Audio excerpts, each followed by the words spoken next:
What if the true battle is not where the world's cameras are pointed, but in the shadows, where supply lines, secrets, and trust are constantly under siege? Today, a colossal missile barrage has obliterated a vital Ukrainian port, striking with chilling precision just as Western weaponry was being delivered. Early footage reveals burning warehouses, twisted steel, and thick columns of smoke shrouding the city's skyline. Officials release only fragments of information. Behind closed doors, the attack is already labeled a strategic catastrophe. Rumors swirl. Scores of newly arrived Western vehicles, essential artillery, and the very infrastructure meant to sustain the war effort have been wiped out in mere minutes. Panic simmers beneath the surface. Authorities scramble to restore order as confusion grips the streets. Social media erupts with conflicting reports, while emergency crews battle spreading flames and secondary explosions in a port now cut off from the rest of the country. But this is more than a story of destroyed hardware and burning oil. The strike has torn away the veil over a hidden front, a war for control of lifelines, for the flow of intelligence, and for the political will fueling Ukraine's resistance. Miss this shift, and the consequences become existential. The lifeline of Western aid, the safety of entire cities, and the fragile trust holding an international coalition together, all now hang by a thread. Millions in military assets, months of hard-won momentum, and the very credibility of Ukraine's allies are suddenly at risk. To grasp the full weight of what happened, we must look beyond the flames and headlines.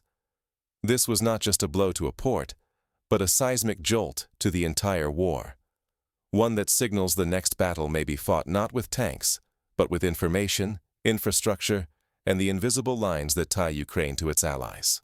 To understand how a single strike can send shockwaves through the entire conflict, we need to dissect what was lost and what vulnerabilities have now been revealed. The aftermath begins with the chaos on the ground. How could a single blinding barrage of missiles cripple Ukraine's most vital supply artery in broad daylight? Just after noon, a coordinated salvo of satellite-guided weapons ripped into the heart of Ukraine's principal port. This was no random bombardment. Warehouses stacked with newly arrived Western military hardware became the epicenter, targeted with an accuracy that left witnesses frozen in disbelief. The missiles struck with uncanny precision, transforming reinforced hangars and storage yards into blazing wreckage before alarms could even sound.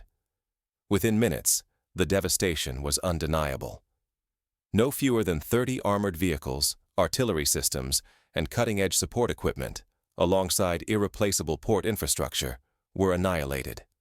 Rows of piers crumpled, fuel reserves erupted in flames, and entire sectors plunged into darkness as power grids failed. Analysts describe the assault as surgical, insisting such effectiveness required detailed insider intelligence.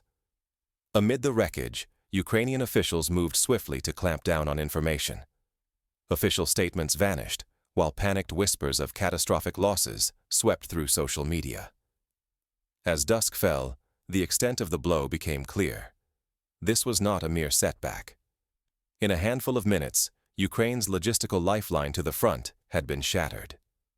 Failing to grasp what happened here means missing how Ukraine's war effort could unravel in days, not weeks. The entire chain, from Western support to frontline strength, now dangles by the thinnest of threads. The shockwaves from this strike reach far beyond the port's ruins. Suddenly, supply chains, trust, and the balance of the war itself are in jeopardy. What if the most devastating loss was not equipment, but the trust and security behind every single supply run? After the missile strike, this question hangs heavier than any plume of smoke rising from the ruined docks. This port was the pulse, the single indispensable artery, for Western aid flowing to Ukraine's front lines. In a single night, paralysis shattered every belief in reliable supply. With the main route severed, Ukrainian logisticians are forced into a nightmare, rerouting hundreds of vital shipments. Each unfamiliar path is a wager, a race against enemy eyes and enemy fire.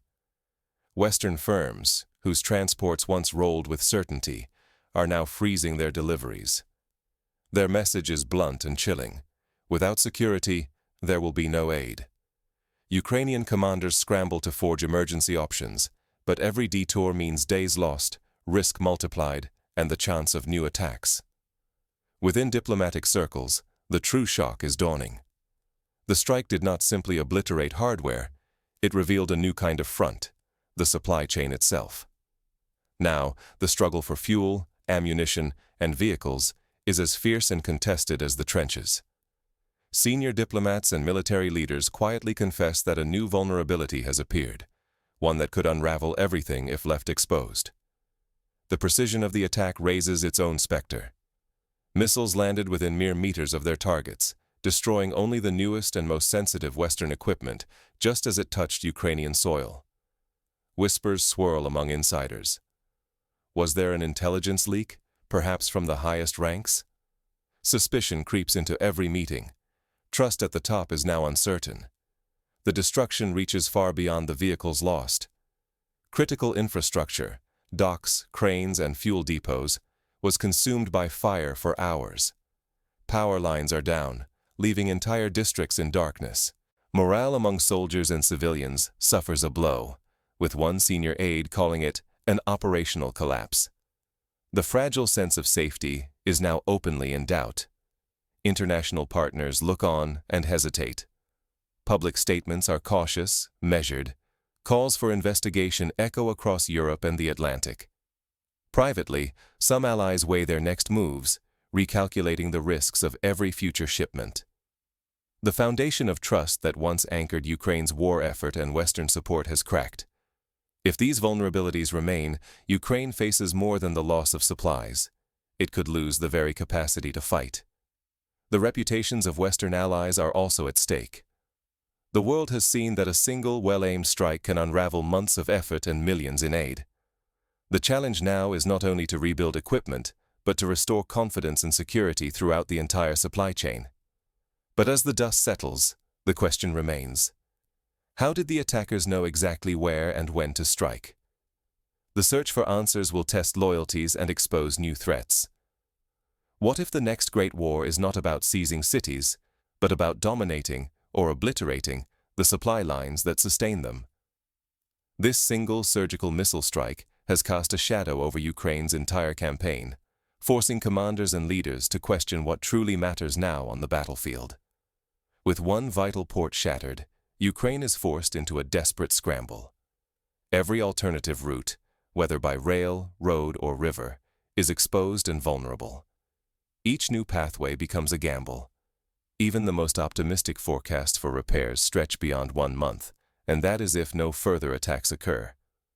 Analysts pore over satellite images and discover something chilling. The precision is almost flawless.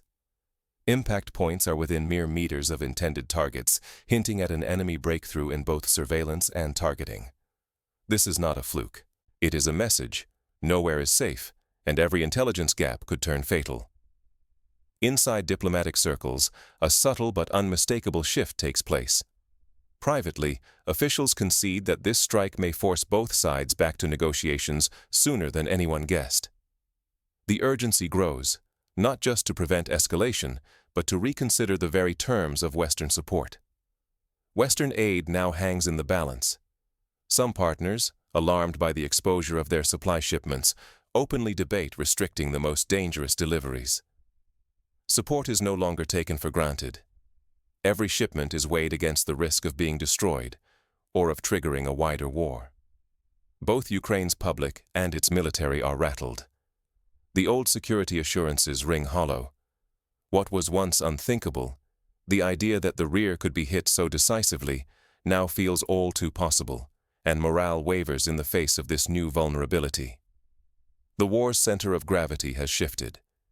It is no longer defined solely by tanks and soldiers, but by invisible lines, by infrastructure, by information, by the networks that sustain armies.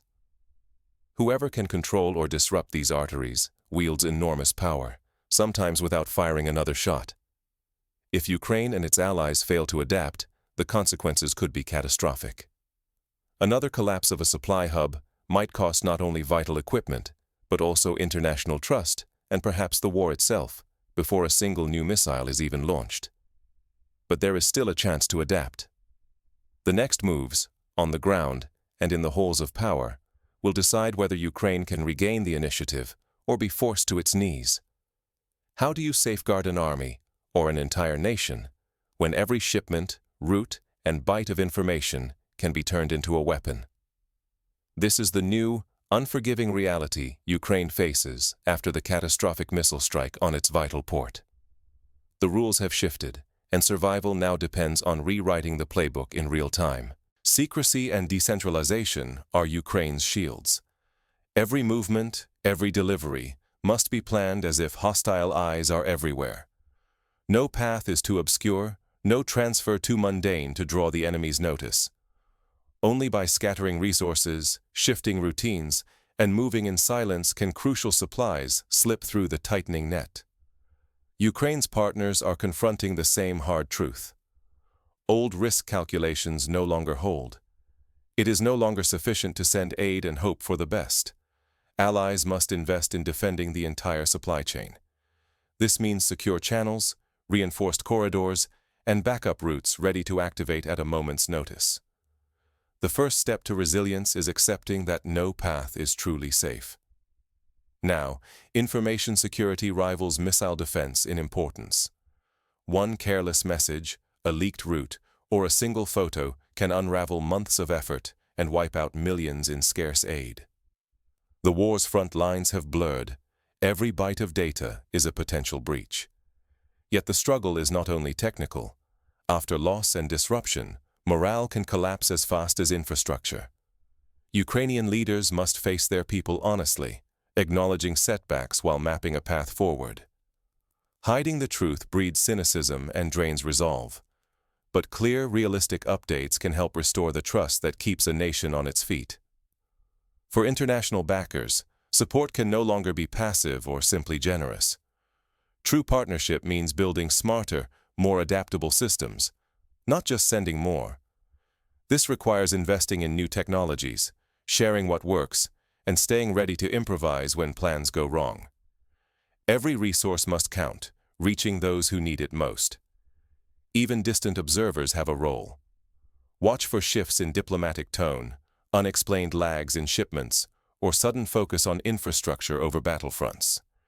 These subtle cues reveal the hidden battles shaping the outcome, and the quiet crises behind public headlines. To ignore these new rules would leave support exposed, morale brittle, and the enemy poised to strike first. The only path ahead is rapid adaptation, side by side, eyes wide open. As Ukraine's defenders and allies scramble to adapt, the next phase of the conflict will be shaped by how quickly they can outpace the enemy's new tactics. The battle for resilience has only just begun. When the line between front and rear dissolves, the very nature of war and survival changes overnight. The missile strike on Ukraine's crucial port was more than a loss of hardware. It was a red flare in the darkness, signaling the collapse of old certainties, of battlefields with borders and rear areas immune to attack. In this new age, nothing is off limits.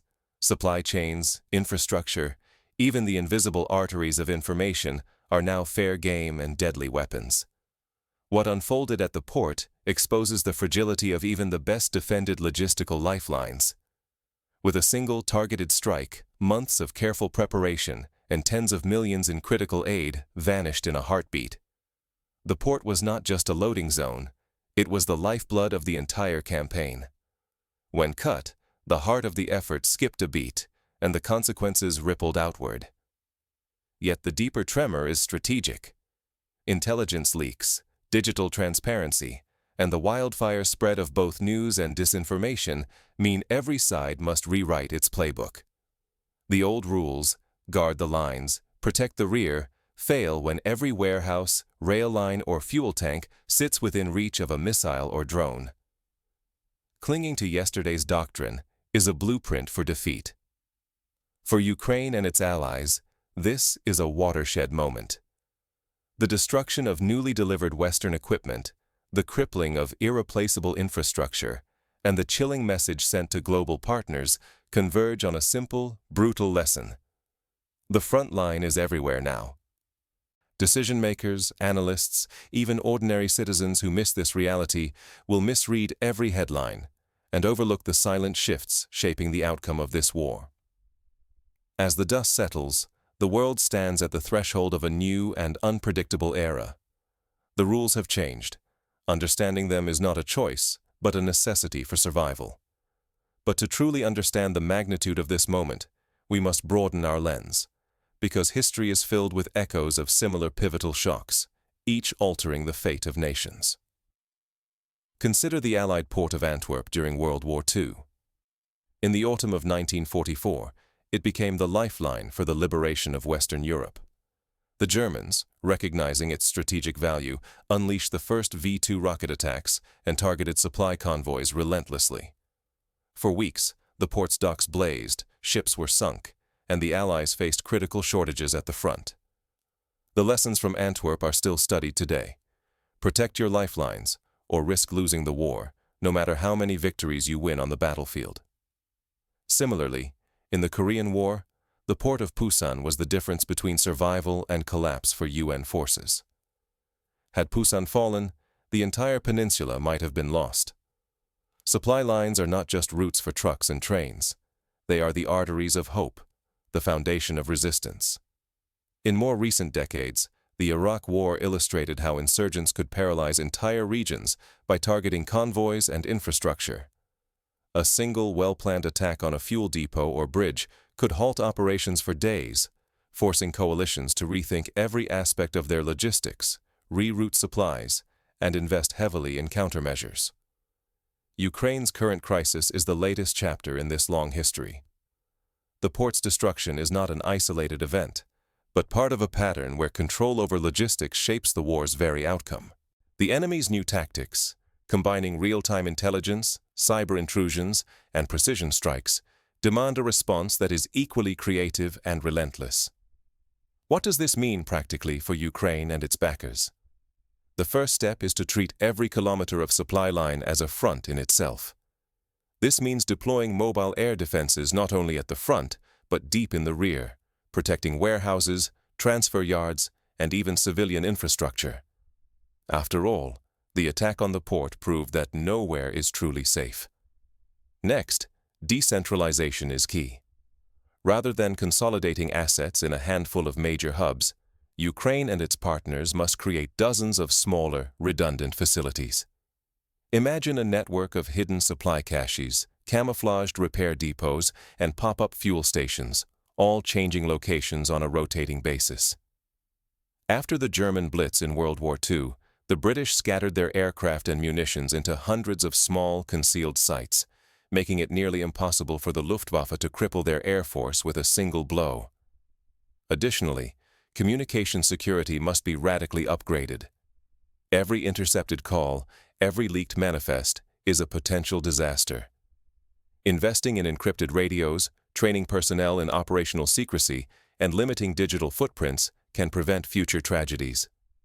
Israel's Iron Dome system is famous not just for intercepting rockets, but for integrating real-time data from across the country, blending secrecy, speed, and flexibility. Cyber defense, too, is now a frontline priority. The port strike may have been enabled by hacked surveillance or compromised satellite feeds. Ukraine's IT army, as well as its Western partners, must be vigilant, monitoring for suspicious activity, patching vulnerabilities, and relentlessly hunting for moles. The NATO experience in Afghanistan, where Taliban hackers tracked convoys via social media, should serve as a warning. Diplomatically, Ukraine must launch a full-court press to reassure jittery allies. High-level briefings, real-time transparency, and visible improvements in security can help restore faith. When the United States Army's Red Ball Express kept supplies flowing to Patton's Third Army in 1944, it did so by adapting on the fly, shifting routes, using civilian drivers, even running convoys at night under blackout conditions. Adaptation is not just a tactic, it is a necessity. Local resilience is also crucial. Communities near supply hubs must be engaged as partners, not bystanders. Civil defense drills, volunteer fire brigades, and rapid repair teams can all make the difference in the critical hours after an attack. The Polish Home Army, during the Warsaw Uprising, managed to keep makeshift supply lines open using civilians as couriers and scouts. Every citizen can contribute to resilience. On the broader stage, Ukraine's allies must coordinate more closely than ever. This is not just a Ukrainian problem, it is a test of the Western world's ability to sustain a coalition under fire.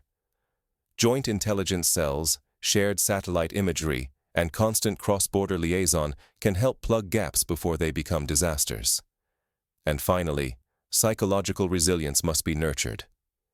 In every war, there comes a moment when fear and uncertainty threaten to erode fighting spirit.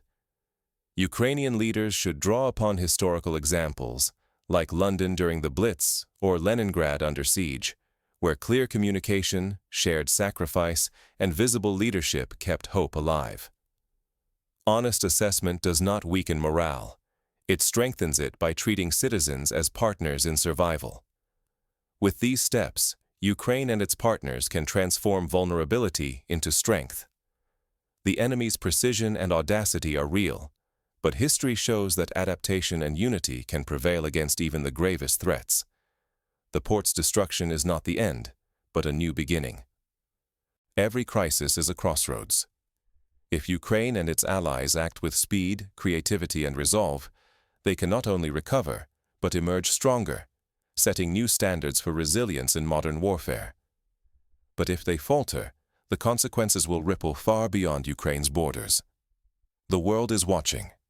Every government, every military planner is taking notes, learning what it means to fight a war where every supply run is a battle, and every byte of data is a weapon. The question debt that began with flames and smoke now closes with a challenge. Will Ukraine and its allies master the new rules of war, or become their first and most tragic lesson?